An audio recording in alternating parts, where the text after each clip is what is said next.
آیت کے حوالے سے سوال پوچھا گیا ہے کہ ریاکاری پر احادیث میں کیا وعید آئی ہے۔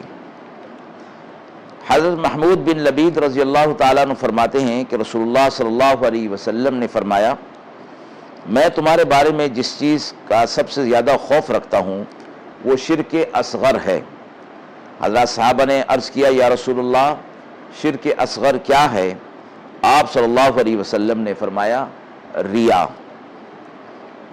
قیامت کے روز جب اللہ تعالیٰ بندوں کے اعمال کی جزا عطا فرمائیں گے تو ریاکار لوگوں سے فرمائیں گے کہ تم اپنے عمل کی جزا اور ثواب کے لیے ان لوگوں کے پاس جاؤ جن کو دکھانے کے لیے تم نے یہ عمل کیا تھا، پھر دیکھو کہ ان کے پاس تمہارے لیے کوئی جزا ہے یا نہیں ہے۔ حضرت ابو ہریرہ رضی اللہ تعالی عنہ سے روایت ہے کہ رسول اللہ صلی اللہ علیہ وسلم فرماتے ہیں کہ میں شرکاء میں شریک ہونے سے غنی اور بالا تر ہوں۔ جو شخص کوئی نیک عمل کرتا ہے پھر اس میں میرے ساتھ کسی اور کو بھی شریک کر دیتا ہے تو میں وہ سارا عمل اسی شریک کے لیے چھوڑ دیتا ہوں۔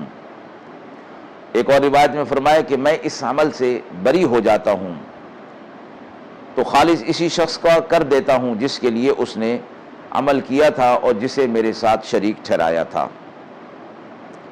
وآخر دعوانا ان الحمد للہ رب العالمین۔